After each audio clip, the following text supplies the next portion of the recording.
pagbavalue sa sarili, yan yung i-discuss natin ngayon. So ano nga ba talaga yan? Marami kasi mga tao, di ba, inaakala nila yung high value is external.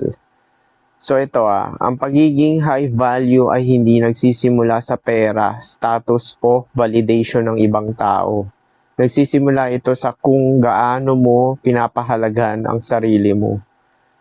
Kaya nga pinapahalagan, binavalue, di ba? Kaya nga high value. Taasan mo yung tingin mo sa sarili mo. Taasan mo yung tingin mo sa sarili mo, di ba? Kung gaano mo binavalue sarili mo is yun yung value mo. So, ibig sabihin, tatayo talaga siya. Kahit may nakatingin or wala, or may validation or wala, tatayo talaga siya kasi nga, sa'yo siya manggagaling kung gaano mo binavalue yung sarili mo.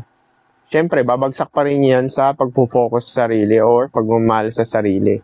Kapag mataas ang value mo sa sarili, natural kang magkakaroon ng standards. Yan yung sinasabi ko, di ba? Kaya nga, di ba, yung old version mo, yan yung may old habits. Kung gusto mo talaga magbago para sa ikakabuti mo, is tataasan mo talaga yung value mo. Meaning, kung gaano mo binavalue yung sarili mo, magkakaroon ka ng standards at susundin mo yan. Kasi pag hindi mo sinunod yung standards mo, betrayal of self ang mangyayari at maiinis ka lang sa sarili mo dahil hindi mo nasusunod yung standards mo. Binebetray mo yung sarili mo, di ba? Kasi sino ba yung nagsiset ng standards, di ba? Ikaw. Or si God, sabihin na natin, di ba? Mararamdaman mo yan pag sinabi mo na gagawin ko to, sabay hindi mo ginawa. Di ba parang may betrayal ka na, parang nakakaramdam ka na parang na pagsisisi or something na parang nanghihinayang ka kasi hindi mo ginawa, di ba? Ang standards ay hindi para kontrolin ang ibang tao. Ang standards ay para protektahan ang sarili mo. Kung kita mo na. Kaya nga sa'yo lang talaga iikot lahat Kaya nga sinasabi natin paulit-ulit, mag-focus ka sa sarili at mahalin mo yung sarili mo. At magkaroon ka ng standards. Kasi gusto mo nga magbago, pero yung old habits mo, dinadala mo pa rin ngayon. Kasi pag nagbago ka talaga sa new version mo, wala nang old habits, hindi mo dadalhin. Sure, papasok pa rin siya from time to time, kagaya yung mga limiting beliefs, doubt, pero sa new version mo, napapanood mo na siya, naobserbahan, at may kakayahan ka na mamili ng gagawin mo doon sa pumapasok na old version mo. Either papayagan mo siya or hindi, which is new version nga, malamang hindi, di ba? Halimbawa, hindi ka pumapayag sa disrespect. Yan yung sinasabi nila boundaries, di ba? Kasi kung mahal mo sarili mo, hindi mo hayaang i-disrespect ka. Hindi ka pumapasok sa mga sitwasyon sumisira sa peace of mind mo. At hindi mo rin sasayangin yung oras mo, di ba? Hindi mo isinusuko ang mga pangarap mo para lang ma-please ang iba. O ito yun, di ba? Kuwari, nag-set ka ng goals mo or mga standards mo. Ganito yung gusto mo ma-achieve para sa sarili mo. Hindi ka magpapagalgal sa ibang tao, kuwari yayain ka nila uminom or manood dyan, mag-entertain. Hindi mo bibigyan ng attention yan. Magsisay ka ng no. Mas uunahin mo yung pangarap mo, di ba? Tsaka yung yung habits mo rin. Kuwari, nag-set ka ng habits na pang-araw-araw, magte-training ka, gagawa kang content, or kung ano pa man yan. Mag-i-stick ka doon, susundin mo yun araw-araw. Regardless may nakatingin or wala. Hindi mo tinatanggap ang mas mababa sa alam mong deserve. Yes, kasi nga, nag-set ka nga ng standard sa sarili mo, di ba? Ganun mo nga binavalue yung sarili mo, kaya nga high value So, hindi ka talaga tatanggap ng hindi mo deserve or yung hindi mo nakikita na kung paano mo tratuhin sarili mo. Kasi nga, di ba, na-attract lang naman tayo dun sa mga kung paano natin tinitreat sarili natin. So, kung na-attract ka sa mga toxic, malamang toxic ka rin, di ba? Kung na-attract ka sa mga ganito, nag-settle for less, malamang ganun ka, di ba? Kapag may standards ka, magkakaroon ng mga pagkakataon na kailangan mong pumili, comfort or growth. So ito, kasi nga 'di ba yung old version mo, comfort ang gusto niyan eh, yung laging tinatamad, tapos nagpapadala sa sa emosyon, damdamin, circumstances, tsaka sa dinidikta ng katawan. Kapag pinili mo yung growth sa new version mo, nagkaroon ka ng standards, susundin mo yan regardless tinatamad ka or hindi, susundin mo yan. Kasi pag hindi mo sinunod yan, binibetray mo sarili mo, di ba? Tsaka dyan sa habits na yan, mahalaga talaga yung habits na yan kasi yan nga yung nagbibuild ng identity mo, di ba?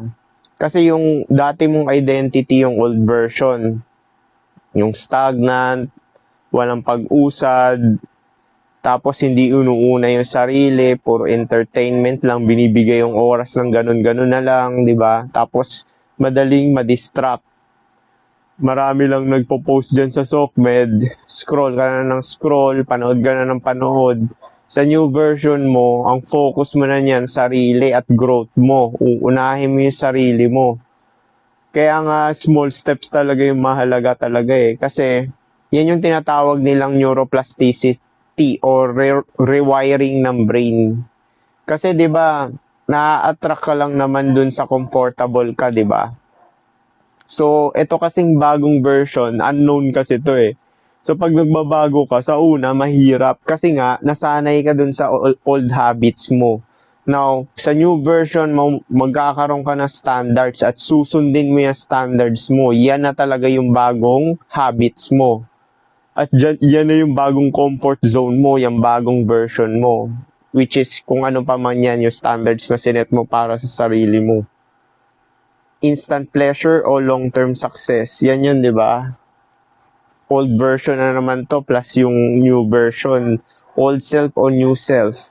Dito pumapasok ang self-trust.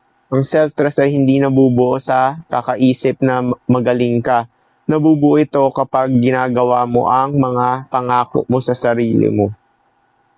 Kasi nga, dito sa realidad, baliwala yung potential mo, yung pag-iisip mo na magaling ako, kaya ko rin yan, or talented ako. Actually, nakakatrap pa nga yan eh. Kasi nga, hindi mahalaga yan. Mahalaga talaga yung ginagawa mo. Tsaka yung nagiging ikaw or resulta ng ginagawa mo, di ba? Kaya nga sinasabi sa mga law of attraction or law of assumption, whom you become. Ibig sabihin, yun nakabase sa habits mo. Kung anong nagiging ikaw, di ba? Either old version man yan, yung hindi disiplinado, tapos passive lang, or dito ka sa new version mo, active, ikaw namimili. Ayaw mo na tangayin ka lang ng pagkakataon, piliin ka, nag-aantay ka ng tamang oras, yung mga ganyan, di ba? Kapag sinabi mong gigising ako ng maaga at ginawa mo, yan yun, di ba? Kasi pag nag-set ka na standards, kailangan sinusunod mo yan. Kasi pag hindi mo talaga sinusunod yan, ang mangyayari, self-betrayal, di ba? Maiinis ka na hindi mo sinunod. Kasi yan yung magiging, habits mo eh. Di ba, neuroplasticity nga, di ba? Yung old version tsaka new version. Kasi paano ba nabuo yung old version mo? Through repetition. So, para mabuo din yung new version mo, through repetition din. Kung paano ka na brainwash dati, ganun mo siya i-brainwash yung sarili mo. Pero this time, ang pagbe-brainwash manggagaling sa'yo, hindi sa external. Kasi dati, na-brainwash ka na external, di ba? So, ngayon, sa new version, i-brainwash mo yung sarili mo kasi ang focus mo niyan, self. Magsiset ka na standard sa sarili mo at susundin mo talaga. Kapag sinabi mong hindi na ako babalik sa toxic na pattern at ginawa mo, kapag sinabi mong magtatrabaho ako para sa future ko at ginawa mo, unti-unting sinasabi ng subconscious mo, maaasahan ko ang sarili ko. Oo, kasi yung subconscious naman talaga, wala naman talaga siyang pakialam sa good or evil eh, kung tama ba to or hindi. Ang pinaniniwala ng subconsciousness is yung consistency. Kung ano talaga ginagawa mo. Parang ako, nasanay na ako na ganito, sa sample ko na ng sarili sa pagtitrain. 3 times to 4 times a week ako mag-train, 30 minutes to 40 minutes. So, pagka hindi ako nakatrain ng isang araw, parang naiinis ako. Kuwari, hindi ko nasunod yung naiinis ako kasi hindi ko nagawa yun. Yun yung sinasabi ko. Yun yung subconscious rewiring. Ibig sabihin, yung subconsciousness mo naniniwala sa consistency. Ibig sabihin, sa habits lang talaga siya naniniwala. Walang pakialam yung subconsciousness mo kung tama ba or mali yung ginagawa mo. Ang pinapaniwalaan niya yung comfort zone mo. So, sa new version, magse-set ka ng standards, i-brainwash mo yung sarili mo at susundin mo. Kasi nga, yung subconsciousness mo, pwede yan ma-rewire Kasi nga, naniniwala lang talaga siya sa consistency. Kagaya na sinample ko, di ba? Sa 3 years na pagda-training ko, wala talagang palya. Hindi ako pumapalya kasi nga naiinis ako pagka hindi ko nasusunod yun.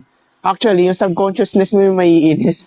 Kasi nga, ni-rewiring mo na yung sarili mo. Yan yung sinasabi natin na ikaw mismo magbe-brainwash sa sarili mo. Kaya nga, magkakaroon ka talaga ng standards at tataasan mo yung tingin mo sa sarili mo, di ba?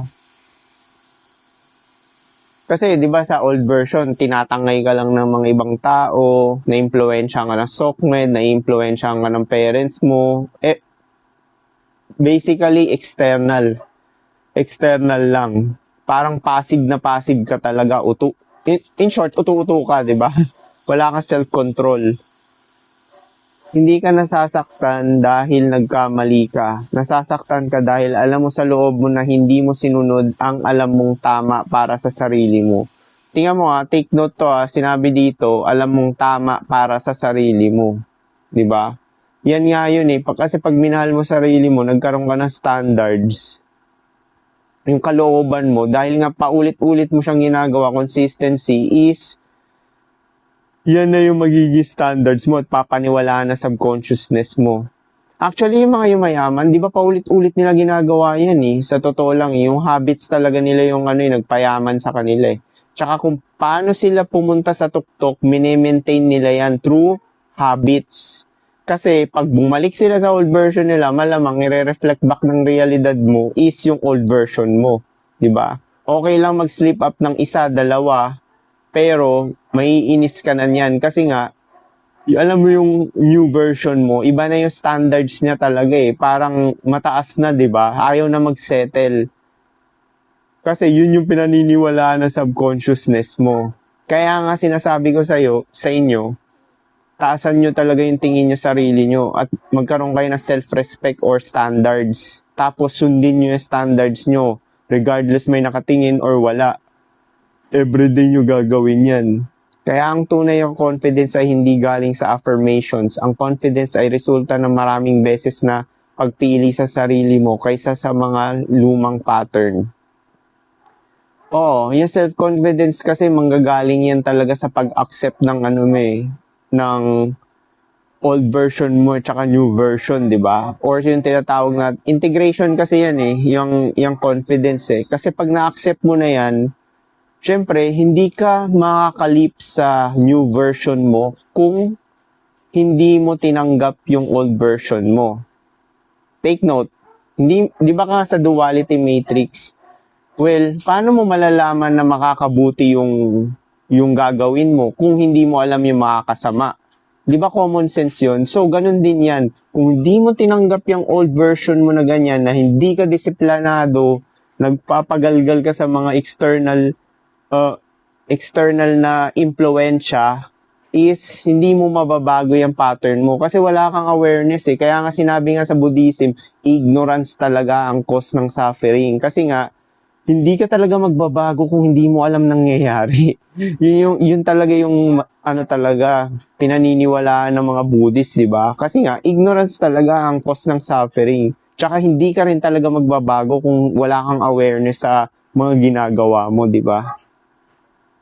At tandaan, ang disiplina mo ay reflection ng identity mo. Hindi ka na nagdidisiplina para maging bagong tao. Nagdidisiplina ka dahil pinipili mo ng maging bagong tao. Yun kasi nga, pagka nagbago ka talaga, actually, wala na talagang disiplina Although, yun pa rin yung tawag. di ba nagbago ka na nga, habits na siya eh, hindi na siya disiplina eh. Ang mangyayari kasi noon, nag-set ka talaga ng standard sa sarili mo, sinusunod mo na lang siya. Actually, yun na yung parang habits mo talaga, so hindi na siya disiplina, di ba? Parang ginagawa mo na lang talaga siya kasi alam mo yun yung makakabuti sa'yo. Parang yan yung mga, kuwari, yung mga nag-iossi, umiinom, tapos yung may ganitong habits na old version, yung mga self-destructive. Tingin mo ba, alam nila na self-destructive yon? Hindi. Kaya nga nila ginagawa yun kasi alam nila makakabuti yun. Yun yung sinasabi ko sa inyo. Kapag hindi mo na-realize kung ano yung pagkakamali mo or kung ano yung old habits mo, hindi ka pwedeng mag-jump sa new version mo or yung new habits na makakabuti. Sa totoo, di ba nga nabanggit ko na yan, walang illogical decision. Awareness lang talaga. So, kung tingin nila na yun yung makakabuti, kaya nga nila ginagawa, di ba? Umiinom ng giyosi. Kasi yun talaga yung perception nila, di ba? Kaya nga meron dalawang tao, ganito yan may dalawang tao, iba ang perception sa nangyayari. Kuwari, na-reject. Yung isa, tinake it personally, nagpaka-loser, na-depress. Yung isa naman na-reject, sabi niya, okay, thank you, redirection to, hindi ito para sa akin. Kasi hindi ito nire-reflect yung value ko. So, yun, di ba? Dalawang tao, magkaiba ng mindset tsaka perception sa reality. So, kung ignorante ka talaga, wala kang self-awareness, hindi mo alam yung pagkakamali mo at anong nangyayari. So, hindi ka magbabago. At ito pa masakit sa ignorance. Alam mo, yun yung tama, di ba? Yun yung tama, paulit-ulit. Tapos, magtataka ka, paulit-ulit nangyayari sa'yo, ganito nangyayari. Yan yung habits mo di ba? Yan yung identity mo Huwag ka na magtaka. Kaya nga walang sense na i-save mo yung mga tao or pangaralan mo sila ng ganito or i-share mo yung mga ganitong knowledge kasi ang pagbabago talaga internally, bago externally. Hindi mo talaga sila mababago. Kaya mag-focus ka na lang talaga sa sarili mo. Kasi yun lang talaga mababago mo, sarili mo, di ba? Kapag ang identity mo ay, ako ay healthy, natural mong iiwasan ng mga habit na sumisira sa kalusugan mo. Kapag identity mo ay, ako ay successful creator, natural mong pipiliin ang consistency kaysa procrastination. Kapag ang identity mo ay ako ay high value person, natural mong protektahan ng oras, enerhiya at standards mo. So again, saan to babalik uli? 'Di ba? Sa pagpo-focus sa sarili or yung pagmamahal mo sa sarili kasi nga ikaw na magiging source, 'di ba? Kasi pag nag-focus ka sa sarili mo, ang point of view niyan sa sarili, yung makakabuti. Kaya nga paulit-ulit ko sinishare yan. Isipin mo lang, sasabihin mo, kikilusan mo lang, yung tingin mo makakabuti sa sarili mo. Kasi yun talaga yung standards mo sunod-sunod mo na lang. Hindi yan kagaya ng old version mo na tinatangay na lang ng circumstances, reactive, brainwash, utong-uto, reklamador. Wala rin magagawa yung pagrereklamo kasi yung problema nandyan pa rin, di ba? So, ang gawin mo, move on at kumilos na lang. Pati yung iba naman, nasobrahan naman sa kakamanifest. Ilang beses ko na pinaulit-ulit yan. Walang kakatok sa pintuan ng bahay nyo. Sabihin, tao po, ito na yung isang maleta na may 2 milyon. No, may tinatawag tayong equal exchange. Kung ano yung effort na nilabas mo, yun din yung pabalik. Ito ang dahilan kung bakit maraming tao ang hirap magbago. Gusto nila ng bagong resulta pero bit-bit pa rin nila ang lumang identity. Yun nga yun, di ba? Ito yung mga nagbabago through logic.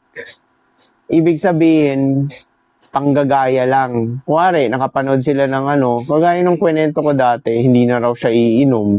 After 1 week lang, wala na. Tapos magkikito diet daw siya. Yung beer nga, mataas sa calorie yun.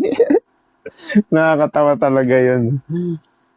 Yun yung sinasabi natin, yan yung logic na pagbabago, hindi talaga internal shifting. Walang kwenta yan kasi nga, ano yun ang tingin niya pa rin talaga sa kalooban niya, ang tingin niya tamang gawin is yung habits niya, yung pagyoyosi tsaka ano. Hanggat hindi mo nare-realize na yung ginagawa mo or yung mga habits mo ay yan yung identity na nakakasira sa'yo is hindi ka mag-move on para sa new version mo or hindi ka magbabago. Diba? Kasi yung sa kanya, panggagaya lang dahil napapanood sa SOCMED Mahilig siya manood ng yun nga, yung mga motivation, pero walang kilos. Diba? Hindi mo madadala ang old habits sa new version. Fuck yan. Pero from time to time, meron ka pa ring thoughts dyan pag may na-encounter ka na circumstances, pero ngayon, nasa sayo na ang control. Kasi pwede mo bang hayaan mo na lang, wag mo bigyan ng atensyon, or redirection.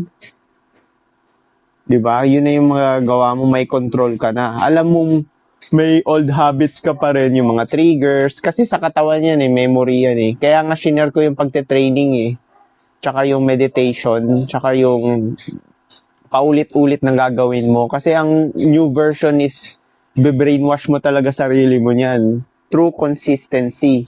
Kasi paano ka ba na-brainwash dati? Di ba through consistency sa eskwelahan, sa nanay at tatay mo, paulit-ulit yung nangyayari na, yung behavior na nanay at tatay mo, mga nakahalubilo mo sa paligid mo. Kaya nga sa new version, magbabawas ka, magde-deprogram ka. Yun talaga yung meaning ng deprogramming, magbabawas ka. Tapos, ang susundin mo, yung standards mo. Hindi pwedeng new life, old mindset. Oh, nakakatawa. Oo nga naman, syempre new life na nga old mindset. Actually, walang new life kung old mindset pa rin talaga yung ginagawa mo. New income, old discipline. Actually, hindi discipline yan, di ba? New relationship, old insecurities. Tingnan mo pag hindi mo tinanggap yung good side at bad side mo, magiging insecure ka. So, ang mangyayari niyan is paulit-ulit na lang talaga yung mga track mo. Kagaya mo rin, insecure, di ba? New identity, old habits. Well, hindi talaga mag-i-exist yan. Kasi nga old habits Yan yung tinatawag nating sa utak lang, di ba? Overthinking. Puro lang isip pero walang kilos. Yan yung analysis paralysis. Kasi nga, hindi mo rin ito mababago. Yung mga ganitong tao, yung nagsasabi ng mga kung ano-ano na makakabuti, sabay wala naman talagang nangyayari. Kasi nga, ang shifting talaga na pagbabago, pinili na muna talaga ng kalooban yan Ibig sabihin, nagkaroon ka ng self-awareness. Ibig sabihin, na-realize mo na yung pattern of behaviors mo tsaka mga habits mo, hindi nakakabuti. So, ang gagawin mo, babaguhin mo yon. Kasi kung hindi mo talaga na-realize yung mga pinagagawa mo, is hindi mo talaga siya mababago. Parang yung kwento ko, di ba, yung hindi na raw siya iinom, di ba? Puro salita lang. Ewan ko kung may realization yon, hindi mo malalaman kasi internal kasi yan Internal yung pagbabago. Kaya nga sinasabi ko sa inyo, bago mo papiliin yung mga pinagsasabi mo or kilos mo is napili na talaga siya ng kalooban mo. So, ang totoong cause, ikaw, yung kalooban mo. Kaya nga walang sense na makipag-usap sa tao, pangaralan sila, or tulungan sila, or baguhin sila. Kasi hindi mo na ma-please yan. Shinare ko rin yan sa first impression last. Yung naririnig ko yon sa ka-flat ko dati. Tahimik lang ako kasi alam ko sa kalooban niya. Hindi ko siya pwede i-judge, di ba? Kasi hindi ko alam kung nagbago ba talaga siya sa kalooban or ano.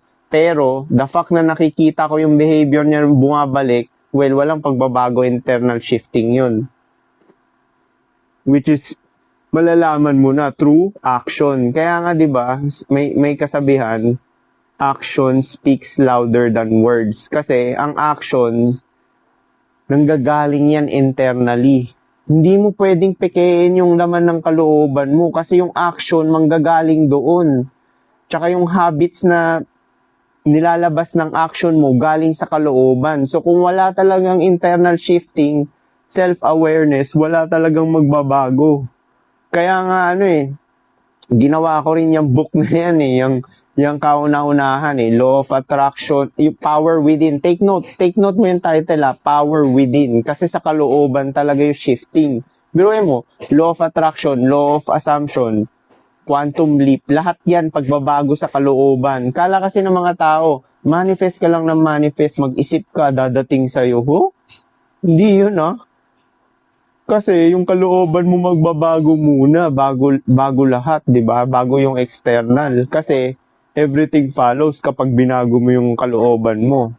Pero ang magdi-decide niyan, yung self mo, which is si God, di ba? Yung sinasabi ko. Pero kung wala kang awareness, program ka, hindi ka pa na-shake ng reality, well, hindi ka talaga magbabago, di ba? Kaya makikita mo talaga yung karakter ng tao pag walang nakatingin di ba? Tsaka yung mga nagsasalita, yung nagsasabi na kung anong gagawin nila or mga ganyan, mostly, hindi yan yung talaga nagbabago. Kasi nga, yan yung logic. Kasi nga, internal nga yung di ba? Yung totoong shifting talaga or pagbabago. Or pwede naman nila sabihin, pero tapos na, di ba? Ginagawa na nila. Kagaya ng sinample ko sa inyo, train ako kahit may nakatingin or wala, di ba? Kasi yun yung sinet mo na standard sa sarili mo. Tsaka yun yung neuroplasticity pala. Di ba yung neuroplasticities, nire-rewire mo yung mga old habits mo, beliefs mo, tsaka yung mga habits, new beliefs, tsaka yung mga ano pa ba? Actually, yun lang talaga, dalawa Yung old pattern mo. So, yun, di ba? Neuroplasticity, be-brainwash mo yung sarili mo. Itong mga ganitong content, hindi ka mabe-brainwash nito kung wala talaga shifting na mangyayari sa kalooban. Kahit anong panonood mo dyan ng ilang beses na motivational videos or mga ganitong content, kung wala talagang pagbabago internal, magiging entertainment lang to. Kaya nga sinabi na may kasabihan when the student is ready, the master will come. Kala nila yung master is itong mga motivational videos or mga ganitong content. Hindi. Ang master is ikaw. Kasi paano mo ba mahahagip yung mga ganitong video? Pinanood mo, di ba? Decision mo, di ba?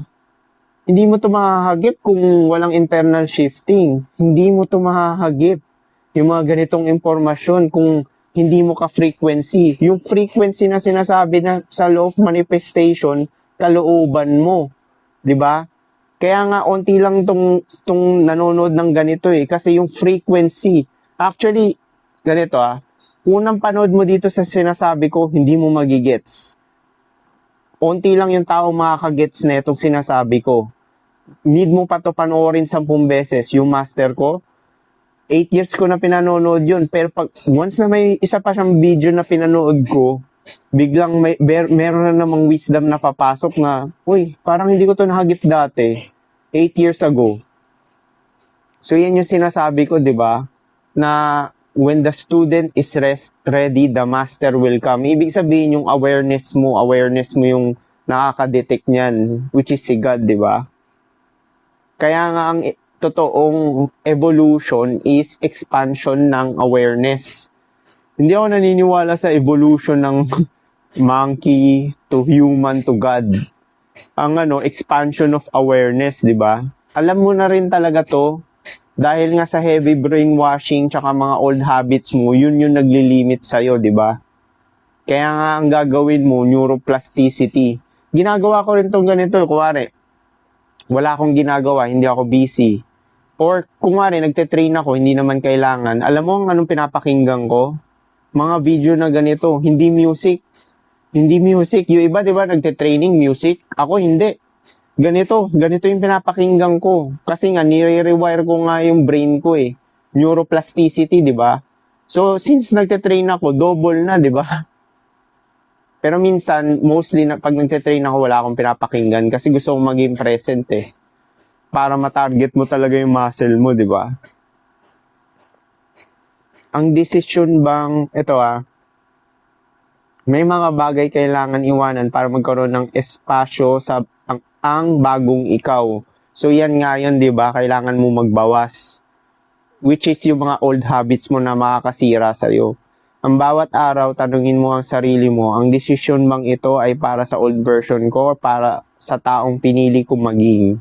Yan nga yun, di ba? To whom you become. So again, papasok pa rin yan sa lahat, makakabuti. Yun lang yung isipin mo, gagawin mo, paglalaanan mo ng atensyon at pansin. Dahil ang future self mo ay hindi nabubuo sa isang malaking desisyon. Nabubuo siya sa maliliit na pagpili araw-araw na nagsasabing nire-respeto ko ang sarili ko para ipamuhay ang standards ko. Yun nga yun, di ba? Neuroplasticity. Kapag nag-set ka ng standard sa sarili mo, susundin mo talaga siya regardless may nakatingin or wala. Kasi kapag hindi mo sinunod yan, di ba, i-rewire mo nga yung sarili mo, di ba, neuroplasticity. Kung paano ka na brainwash dati, yun yung gagawin mo ngayon. Pero this time, manggagaling sa'yo, which is sinasabi kong self or God. Kasi pagka hindi mo siya sinunod, well, sinong binetray mo? Yung self mo or si God, di ba? Binebetray mo siya. Kaya nga merong kasabihan, there's no other gods beside me. So, sino ba yung me? Di ba? There's no other gods beside me. Sino yung me? Ikaw, di ba? Dahil subjective ang reality. Kung wala ka, hindi mag-i-exist ang external. Kung walang decision mo, pumunta sa isang lugar, walang lugar na mangyayari. Hindi ka makipag-usap sa ibang tao, walang interaction na mangyayari. Hindi ka kumilos para sa ikakabuti mo, wala na namang mangyayari. So, sa'yo talaga ang full control, which is sinasabi nating self. So, paano kung gusto mo ng ganitong video, mag-follow ka lang. Peace.